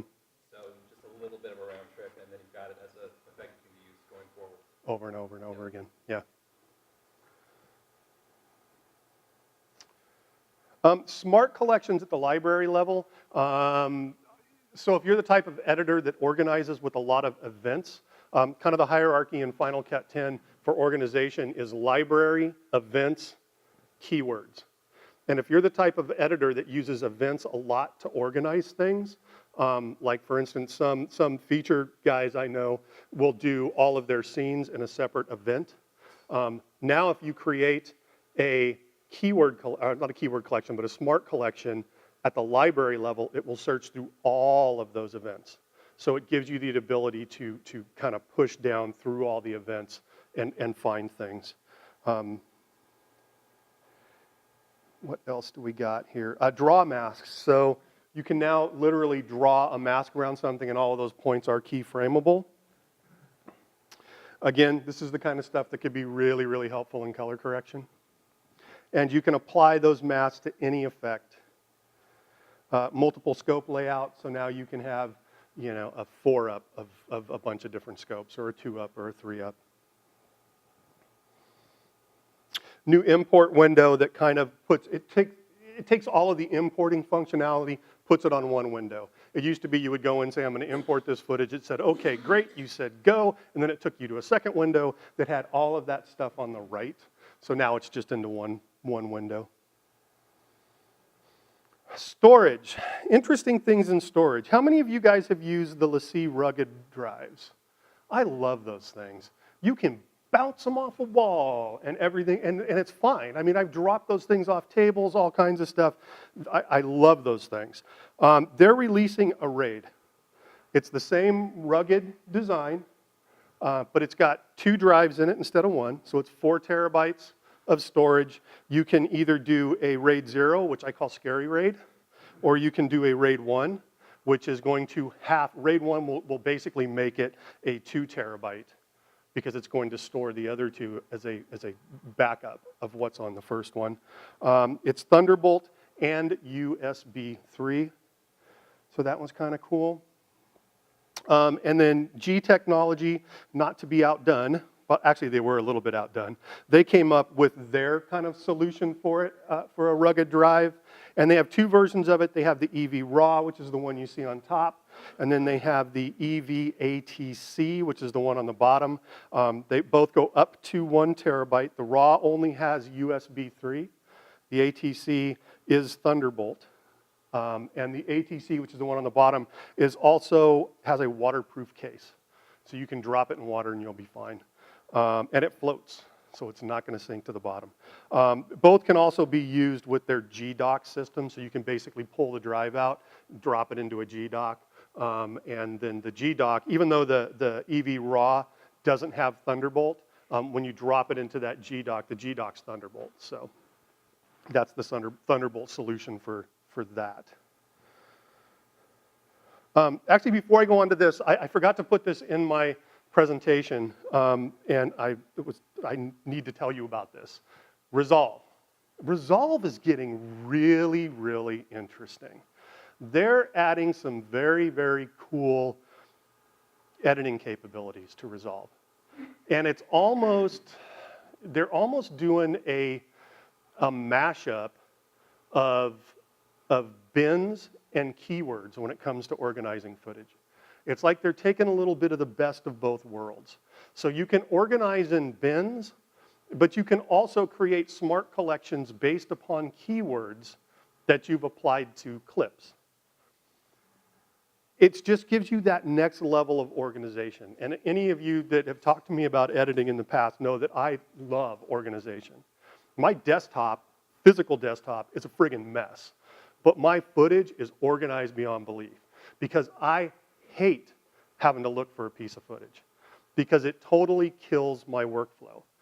If I get I'm cutting along and I get a great idea, oh, I want to do this here, and then I go to find the footage and I can't find it, and I'm hunting and I'm hunting and I'm hunting, and I finally find it, and I come back to the timeline and I go, what the hell was I going to do? I've lost it.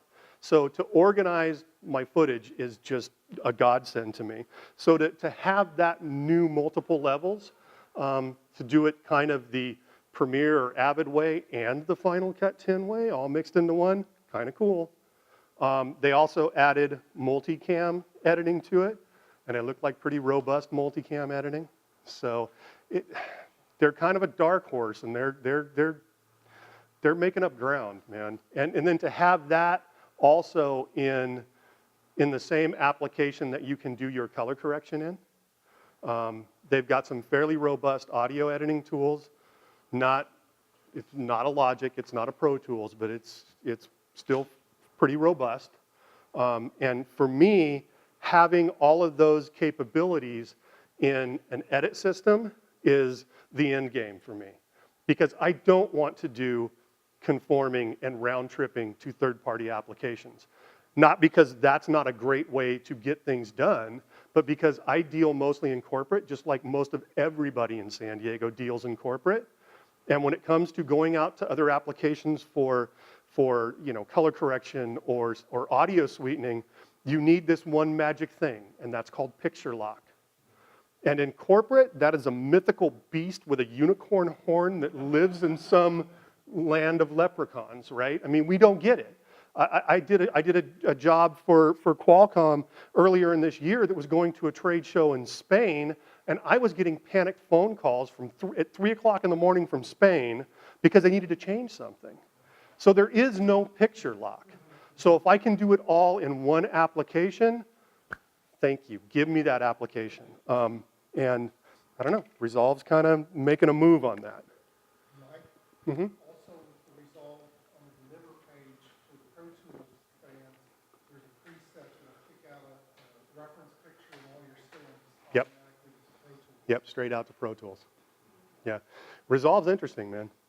The biggest feature, I think, in Resolve is the consolidate and transcode. I didn't see much about that. Tell me about it.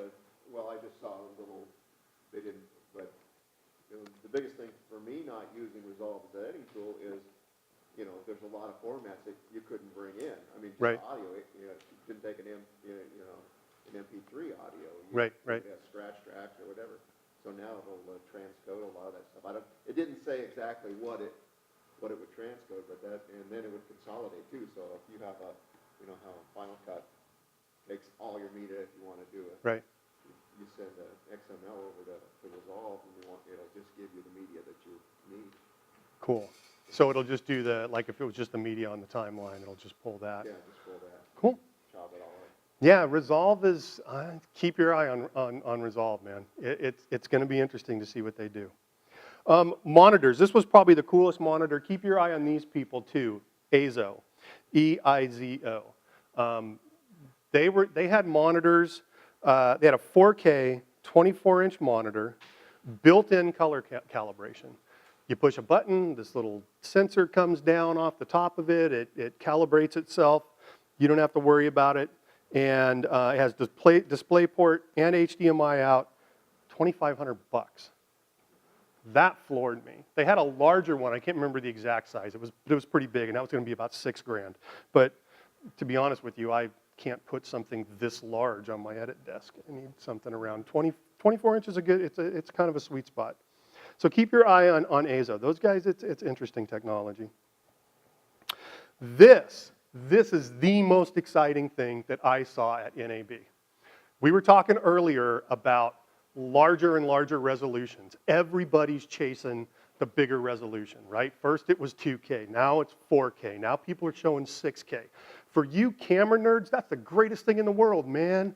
I get all this big resolution, big chips, shallow depth of field. For me as an editor, it makes my life a nightmare, right? Because that's just more and more storage space I need, plus it's more bits that I'm trying to shove through a computer. How many of you remember when we went from SD to HD and how it was so slow in After Effects to render this stuff, right? Now we finally got to a point where it was like HD and After Effects, it's cranking along, man. It's beautiful. I'm fast. And then 4K, and that started slowing me down. And now 8K or 6K, and that's killing me even more. Now they're talking about 8K. And yeah, all those bigger resolutions are great, but you know what? The human eye, at half the distance from the height of the screen, once you get past that, the human eye can't tell the resolution. So if you got a 20-foot screen in 4K, if you're more than 10 feet away, you can't tell the difference. But this stuff, you can. It's high dynamic range. Dolby's calling it Dolby Vision. I went into their booth. They had a 4K monitor and a 1080 monitor. This 1080 monitor kicked its ass. It looked amazing. Basically what it's doing is it's giving you more contrast. It's giving you more dynamic range. I mean, all these cameras are now, you know, the new Blackmagic camera, the new Ursa shooting 15 stops of dynamic range. Great, but you can't see that on a normal monitor. These monitors can see it.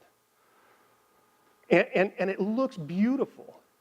And the advantage to it is we don't have to keep chasing that bigger resolution dragon, right? Because you can keep chasing it, but when it comes to delivery, Eric talked about it, they're having a hard time delivering HD. They're going to have an even harder time delivering 4K. 6K, 8K, that's way out there. Mike, is this meant for a consumer product or for edit? It's meant as a consumer product, but I went in and talked to him about how this affects my edit workflow. And it doesn't. That's the other beauty of this. Because basically, all it does, it takes the footage that you're shooting, you take it into edit, and you do your edit. You can apply a LUT, whatever you want to do to it. Then it goes into the color grade, and in the color grade is when they master for this HDR. And all it is a little extra data that goes into the stream that tells the HDR monitor how to map it. So you're not adding any more technology on the front end. There's no more technology on the camera, because the camera's already shooting the range that you can't see anyways. There's really nothing more in my edit bay that I have to do with it. There's a little bit more that the color correction has to do, and then it just throws this information along with the signal to tell that HD monitor, HDR monitor, Dolby Vision monitor, how to display it. And it looked amazing. So keep your eye on this stuff. I'm really, really hoping that it takes off, because again, then we can stop chasing higher resolutions, which are just killing. I mean, it's making people money that are making the stuff, but it's kind of killing us in post. These were the lights that you can roll up. So this one on the right was about, I don't know, 3.5, 4 feet tall by about 2 feet wide, and literally like a ½ an inch thick. And you could just roll these things up. On the left side, that's kind of a front and back of these, and you can see that little stand that kind of hooks into it. I think these would be great lights for like travel stuff. Yeah. Yeah, in a car, or, you know, tape them up against stuff, and yeah, I mean, you could just use them all over the place. Westcott. And I'm kind of past post stuff. And this is just kind of some of the fun stuff that I saw. This was the Robo camera op. This was the thing that is this the one you saw? Well, I saw that one with the 2 big metal arms, but they had one with just 2 carbon fiber poles that just had tension relief in the back were safer. This one, you're going to knock someone out. This one cracked me. This cracked me up. Me and Mike, my son who works with me, we were walking down the aisle, and we came across this lady like standing like this, with like 3 Japanese guys around her, like strapping her arms in, and both of these are both like Steadicam arms, a little bit scaled down, but like Steadicam arms, and they're like strapped around your forearms, and it's a full, you can see it's a full vest, like a Steadicam vest, and then at the end of this, where your hands are, were like 2 cups that the handles for the Movi sat into. And I think that, you know, and then all of this is supposed to take the shock. This lady like did this and then went, get me out of this. and my thinking was, this is so a product that doesn't understand the product that it's made for, because the beauty of the Ronin, the beauty of the Movi is that it's small, it's mobile. You get on your roller skates with it, right? Now you just go buy a damn Steadicam if you're going to go that far, right? Put a halo on it. Yeah. More ways to spend your money, kids. So this one was rather funny. It cracked me up. What else do I got? Was that it? Is that the end of me? That's it. That's all I've got on that. You guys got any questions about post stuff? Go ahead. You know, you mentioned hard drives earlier. Mm-hmm. So like me, I've never really understood why people go out and buy these individual houses and stack them up and they have tons and tons of them. I, for one, discovered something quite a few years ago. It's called Evatech. And basically it's a housing for a fan. And it makes it models. I just have a single, it's hot swap. Right. And it's got a lock on it. And you can buy these eSATA drives, Barracudas, for, you know, a terabyte is $7 or $9. Right. You know, $9 for 2 terabytes or something like that. And you just pop them in, you fill them up, take them out, put them in a cassette case, put it on the shelf. Yeah. You got one house and it rocks. I do just that for archiving. Great for archiving, but I actually cut. And you're right. You can cut on that stuff. But the reason why people are going to those larger drive arrays is because you can get a higher throughput. You can get more bandwidth off those drives. And again, as we're chasing the higher resolutions, we need faster drives. But for high def, no. I've had to take my archive drives off a shelf before, drop them into a drive sled that's hooked up with FireWire 800 with HD stuff, and I've edited it with no problem. So, yeah. Anything else? You were talking about the guys who shot with the Red, the 6K. Uh-huh. Can you edit in a proxy, and then once you've got a sequence, then bring in the footage at the resolution that you want? Yes, so how my workflow with Red in Final Cut 10, actually I'll back up a minute. When I got that 6K, I put it on a G RAID, so 2 drives going through Thunderbolt, and just to see if I could play it back, I just tried to play one of them back at higher quality, because Final Cut 10 has 2 settings, higher quality, higher performance. At higher quality, it would not play back. At higher performance, it actually would play back, which kind of amazed me. But I wouldn't want to edit all day like that. So the Final Cut Pro workflow for it is when you bring the footage in, you immediately make proxy files. And what it does with the proxy files is it says, okay, if it's 4K, I'm going to make this 2K, so it scales it in half, and then it encodes it to ProRes proxy, which I think is like a 38 megabits per second, 36 megabits per second encode. So then you just work off of the proxies, do all of your edits off of the proxies. And since it just halved it, it's really easy for it to do the math to pull it back up. So if you do a punch in, if you move things around, because you got 4K or 5K, but you're working in 1080, you can do all of that stuff. And you basically have one switch that says use proxy. When you're done, you say use original or optimized, and it relinks everything back to those, and all of that math translates flawlessly. You don't have to think about it. I'm a creative, I hate math, right? So I don't have to think about it. So when you're initially importing, Uh-huh. can you bring it in only as a proxy? Let's say that they gave you 4 hours of footage, Yes, and it's 4K. yes, And it would take up all that hard drive space. Mhm. Can you bring it in as just a proxy? yes. You create the sequence that you want, and then you tell it, and then it'll go back and it'll create. Yeah, so you would say drive A has my original media on it. When I do the import, I tell it to leave the footage in place. That's its terminology for it. So it leaves the footage in place, and then you say, I want to create proxies, but I want to create proxies on drive B, right? So it leaves the footage in place. It creates a bunch of sim links that point to that footage, and it also transcodes to proxy files on drive B, right? So now your proxies are here. You go into Final Cut and say use proxies, flip a switch. So it points all those sim links here. So they're now using these files. You can then unplug this drive, do whatever you want with it, set it on a shelf, edit, edit, edit, edit. When you're done, plug that drive back in, flip that switch back to original or optimized media. It points back to this drive, you're done.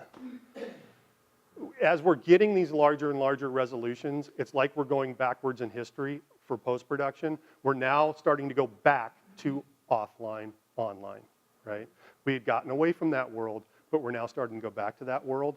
And I think right now, Final Cut 10 is a brilliant way of doing it. And I need to shut up, huh, because it's like 9 o'clock. So, Craig, one question? Question actually more for Eric. Did you ask Black Magic why they didn't call the Earth of Many, Earth of Nine? Exactly, yeah. Yeah. No. That was a missed marketing opportunity there, wasn't it? I have one little discovery that I made this past week. I'm shooting with a Blackmagic Pocket, and I was hadn't received my really, really fast cards yet, so I was shooting with cards that would still be recognized but weren't up to it. And I was dropping frames. And so I did some research online and found out that the output of the Blackmagic Pocket, it can record ProRes HQ, ProRes 422, ProRes LT, and ProRes Proxy. You can't tell the difference between HQ, 422, and LT. They're all basically identical. So, okay, more prizes. We have another set of headphones from Alicia. Thank you again.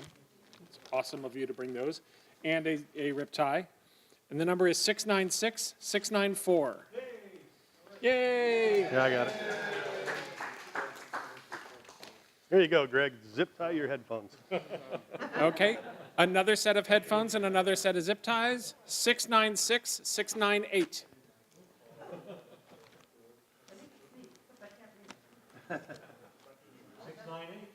There you go. Yay! Apparently the lucky corner. And the last set of headphones and rip ties. 696-666. Ooh, the devil's ticket. Moreno, you have the devil's ticket. The devil's raffle ticket. Now, the grand prize, ladies and gentlemen. We have a single channel 3G SDI hum eliminator. And if you thought the other one was a party in a box, this one. This is like a 5-pound box right here, just so you know. 5-pound box of party. The number is 696-661. Yeah. You are going to have clean audio and video, sir. Awesome. Okay, thank you very much. Thank you to, Jeff's going to speak to you for a moment. Thanks. A couple quick things. I forgot about the website that Connie sent me an email about today. Let me just bring that up real quick. Two things. If you go to the MCI website, find any broken links, please email them at info@mca-i.org. That'll go to Connie and Melissa, who's working on the website. Broken links, missing images, and stuff like that. And one other thing too, you can renew on the website now. I did it yesterday. It works fine. One thing to note though, if your membership expired before December 1st and you want to renew, you will need to fill out an application form. If your membership expired after December 1st, you should be able to log on and renew offline. And if you have trouble finding the website or the membership thing, just go to the sdmediapros.org, join, and there's a link to it there. And because we're not ready to be finished getting in the way of you and an ice cold beer, Mary Ann has something to say. I'm sorry. It's just a follow-up on what he said. Thank you for those of you who RSVP'd tonight. We do appreciate that you RSVP'd 24 hours in advance so we know we have enough food and such. And if you noticed, we now have a place to put your member number. If you need to know your member number, you can email me, call me. If you need my card or phone number, I'll give it to you. But thank you for registering. Thank you so much to Alicia for coming and bringing all of your stuff. Please stay and ask questions. Thank you to Eric Naso, Mark Schultz, and Mike Cow. And Nick Naka for letting us have And Nick the place. Naka. Thanks so much.